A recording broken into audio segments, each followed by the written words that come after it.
Spiritual বুলেটিনে তোমাদের সবাইকে স্বাগত। আজ তোমাদের সামনে তুলে ধরছি মা শারদার এক মূল্যবান শিক্ষা। 100 জনকে খাওয়াতে হবে না, কিন্তু চোখের সামনে একজন ক্ষুধার্তকে দেখলে তাকে একটু খেতে দিও। মা শারদা। এই বাণীর সত্যতা বোঝানোর জন্য তোমাদের জন্য আমি বলছি একটি বাস্তবসম্মত গল্প, যা হয়তো সত্যি, আবার হয়তো শুধুই গল্প, কিন্তু অনুভূতিটা একেবারেই বাস্তব। কলকাতার এক স্টেশন। রাত তখন 10:30। ট্রেনের আনাগোনা কমে এসেছে। স্টেশনের লাউডস্পিকারে ট্রেনের ঘোষণা চলছে। প্ল্যাটফর্ম প্রায় ফাঁকা। মাঝে মধ্যে চায়ের দোকানে টুংটাং শব্দ হচ্ছে।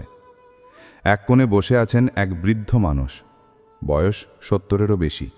গায়ে ছেঁড়া পাঞ্জাবি, মুখে একরাশ ক্লান্তি, হাতে একটা ছোট থালা, তাতে কিছু কয়েন। হয়তো সারাদিন ভিক্ষে করে যা পেয়েছেন। তার ঠিক পাশে দাঁড়িয়ে আছে অর্ণব, 25 বছরের এক তরুণ, সদ্য কলকাতায় চাকরি পেয়েছে। আজ অফিস থেকে ফিরছে। অফিসের ব্যাগ, এর মধ্যে রাখা একটা বিরিয়ানির প্যাকেট, অফিস থেকে দেওয়া হয়েছে। অর্ণবের পেটে তখন প্রবল খিদে। সারাদিনের ব্যস্ততায় ভালো করে কিছুই খাওয়া হয়নি, শুধু দুপুরে 2টো বিস্কুট খেয়েছিল। সে তার ব্যাগ খুলে বিরিয়ানির প্যাকেট বের করে খাবার খেতে যাবে, ঠিক তখনই বৃদ্ধ লোকটার দিকে চোখ পড়ল। বৃদ্ধ একদৃষ্টিতে তাকিয়ে আছেন অর্ণবের হাতে ধরা বিরিয়ানির প্যাকেটের দিকে। অর্ণব কিছুক্ষণ ভাবল, আমারও তো খিদে পেয়েছে, সারাদিন পর একটু ভালো খাবার খাবো।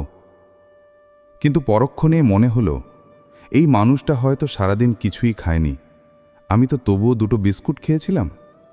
সে আর দেরি করল না, প্যাকেটটা খুলল, বিরিয়ানির অর্ধেক নিজের জন্য রেখে বাকিটা বৃদ্ধের সামনে এগিয়ে দিল।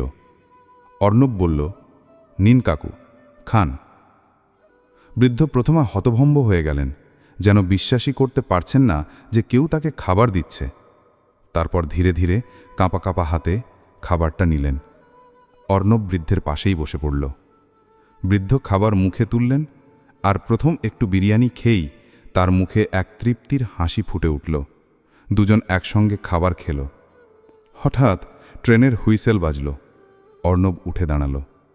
ঠিক তখনই বৃদ্ধ কাঁপা কাঁপা গলায় বললেন, বাবা, অনেক দিন পর এত ভালো কিছু খেলাম, ভগবান তোমার অনেক মঙ্গল করুক। অর্ণব কিছুক্ষণের জন্য স্থির হয়ে গেল।